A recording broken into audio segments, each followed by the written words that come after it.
नमस्कार।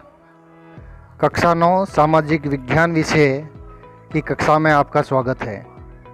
आज हम आपकी नई पुस्तक जो कि सामाजिक विज्ञान की पुस्तक कक्षा 9 के अंतर्गत इस बार पाठ्यक्रम के अंदर शामिल की गई उसका पुस्तक परिचय व पाठों का सारांश कुछ शब्दों के रूप में समझेंगे। कक्षा 9 की सामाजिक विज्ञान पुस्तक की अगर बात करें तो इस पुस्तक के अंदर आपके 4 किताबें इस सामाजिक विज्ञान विषय के अंतर्गत है, जिसके अंतर्गत पहली पुस्तक है लोकतांत्रिक राजनीति भाग 1, समकालीन भारत भाग 1, अर्थशास्त्र भाग 1, भारत और समकालीन विश्व 1। हम अभी इस भाग के अंदर एक पुस्तक के बारे में चर्चा करेंगे, लोकतांत्रिक राजनीतिक भाग 1 कक्षा 9। लोकतांत्रिक राजनीतिक भाग 1 कक्षा 9 राजनीतिक विज्ञान की पाठ्य पुस्तक की अगर बात करें तो इस पुस्तक के अंदर कुल 5 अध्याय हैं। इन 5 अध्यायों में हम लोकतंत्र क्या है, लोकतंत्र क्यों, अध्याय 2 में संविधान निर्माण, अध्याय 3 में चुनाव राजनीति, अध्याय 4 में संस्थाओं का कामकाज और अध्याय 5 में लोकतांत्रिक अधिकार के बारे में हम चर्चा करने वाले हैं। आइए हम इन 5 अध्यायों का सारांश रूप में परिचय समझते हैं। अध्याय 1 में हम लोकतंत्र क्या है और लोकतंत्र क्यों, जिसके अंतर्गत लोकतंत्र क्या है, इसकी विशेषता क्या है, हम बहुत सरल परिभाषा से शुरुआत करते हैं। फिर हम बारी बारी से इन बिंदुओं का व्यवहारिक अर्थ जानेंगे। यहाँ हमारा उद्देश्य किसी भी सरकार के लोकतांत्रिक होने की न्यूनतम विशेषताओं को चिन्हित करना है। यह अध्याय पढ़ लेने के बाद हम लोकतांत्रिक और गैर लोकतांत्रिक शासन में अंतर कर सकते हैं। अध्याय के अंत में हम इस न्यूनतम लक्ष्य से आगे बढ़कर लोकतंत्र की वृहत्तर परिभाषा पर आएंगे। समकालीन दुनिया में लोकतंत्र की सबसे लोकप्रिय शासन पद्धति है, पर ऐसा क्यों है? कौन सी चीज़ से दूसरी व्यवस्था बेहतर बनाती है? क्या यह शासन की सर्वोत्तम व्यवस्था है? इन सवालों पर हम इस अध्याय के बाद वाले भाग में चर्चा करेंगे। अध्याय 2 के अंदर हम संविधान निर्माण की प्रक्रिया के बारे में समझेंगे। इस अध्याय में लोकतंत्र के संवैधानिक स्वरूप पर कुछ बुनियादी सवाल उठाएंगे। हमें संविधान की ज़रूरत क्यों होती है, संविधान बनते कैसे हैं, उन्हें कौन बनाता है और किस तरीके से बनता है, किसी लोकतांत्रिक देश के संविधान को आकार देने वाले मूल्य कौन कौन से हैं, एक बार संविधान बन जाने के बाद क्या हम बाद में बदली परिस्थितियों के अनुरूप उसमें बदलाव कर सकते हैं। हाल के दिनों में संविधान बनाने का एक उदाहरण इस अध्याय में हम दक्षिणी अफ्रीका का समझेंगे। वहाँ क्या हुआ, दक्षिण अफ्रीका के लोगों ने किस तरह अपने संविधान निर्माण के काम को अंजाम दिया। हम इस अध्याय की शुरुआत इसी अनुभव पर गौर करके करेंगे। इसके बाद हम भारतीय संविधान के निर्माण और उसके पीछे के मौलिक विचारों मूल्यों की चर्चा करेंगे और देखेंगे कि किस तरह नागरिकों के जीवन में सरकार के कामकाज के लिए बढ़िया ढांचा उपलब्ध कराता है।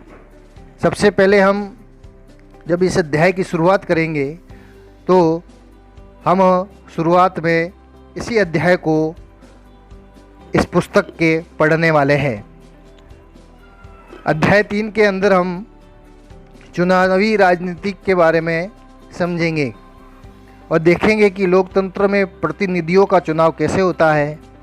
हम शुरुआत में यह समझने से करेंगे कि लोकतंत्र में चुनाव क्यों जरूरी है और उपयोगी है। हम यह समझने की कोशिश करेंगे कि विभिन्न दलों के चुनावी प्रतिद्वंदी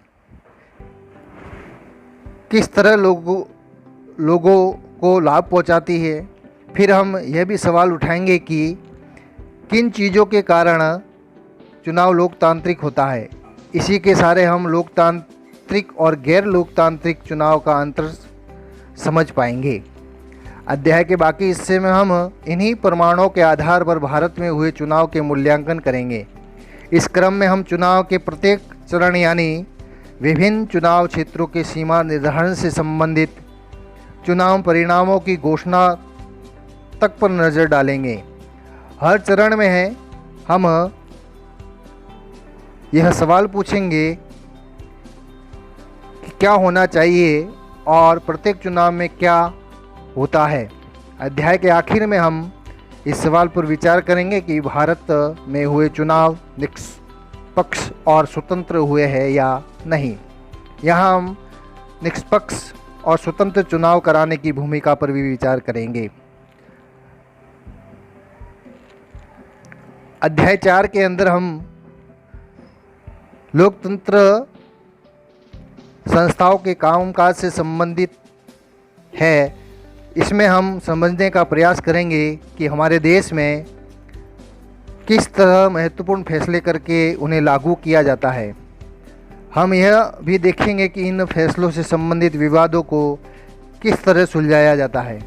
इस अध्याय में हम इन फैसलों में महत्वपूर्ण भूमिका निभाने वाले 3 संस्थाओं विधायिका, कार्यपालिका और न्यायपालिका पर ध्यान केंद्रित करेंगे। आप पहले की कक्षाओं में इन संस्थाओं के बारे में कुछ जानकारी हासिल कर चुके होंगे।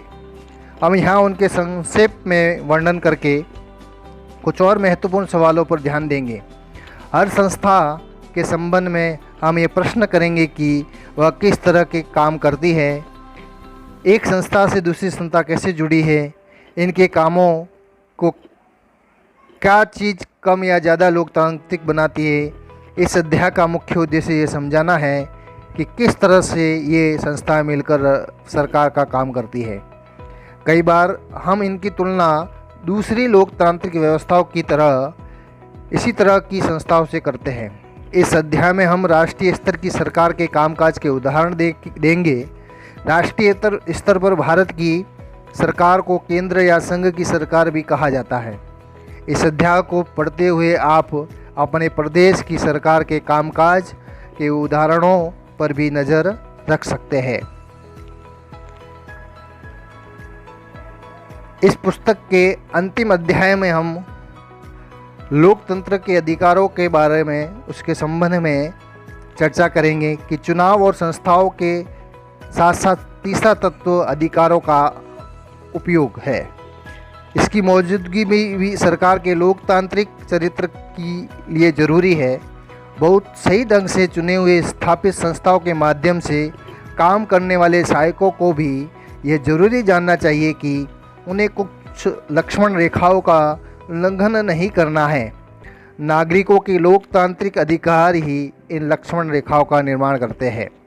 इस पुस्तक के आखिरी अध्याय में हम इसी पर चर्चा करेंगे। अधिकारों के बिना जीवन कैसा होगा, इसकी कल्पना करने के लिए हम वास्तविक जीवन की कुछ घटनाओं के बात शुरू करेंगे इस अध्याय में। इससे हम इस चर्चा पर पहुंचेंगे कि अधिकारों का क्या मतलब है और हमें इसकी ज़रूरत क्यों है। पिछले अध्यायों की तरह पहले सामान्य बातों पर, फिर भारत पर केंद्रीय चर्चा होगी। हम एक एक करके भारतीय संविधान में दर्ज मौलिक अधिकारों पर चर्चा करेंगे।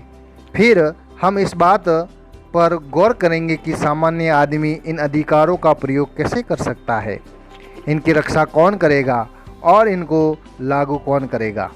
आखिर में हम देखेंगे कि लोकतंत्र का विस्तार करने में इनकी अधिकारों की कैसी भूमिका हो सकती है और हाल के वर्षों में हमारे देश में इन्होंने क्या भूमिका निभाई है।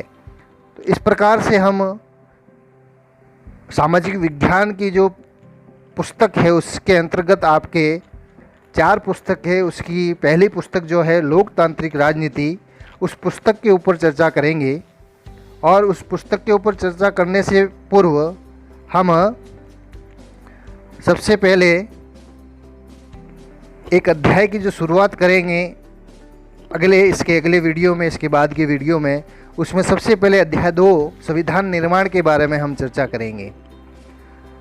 फिर हम आगे बढ़ते हुए कुछ और अध्यायों की चर्चा करेंगे। यह पुस्तक पूरी पढ़ने के बाद हम समझ पाएंगे कि वास्तव में भारत का जो संविधान है किस प्रकार से बनकर तैयार हुआ, जिसकी उद्देशिका जो है, प्रस्तावना जो है, भारतीय संविधान का जो सार है वो उसके उद्देशिका में दे रखा है। इस उद्देशिका की संपूर्ण बातों का उल्लेख इन सभी 500 अध्यायों को मिलकर संविधान के निर्माण के अंदर हमको दिखाई देगा। तो बहुत बहुत धन्यवाद आपका। हम अगले अध्याय में मिलेंगे। इस पुस्तक के अध्याय 2 संविधान निर्माण के बारे में विस्तृत रूप से चर्चा करेंगे। बहुत बहुत धन्यवाद।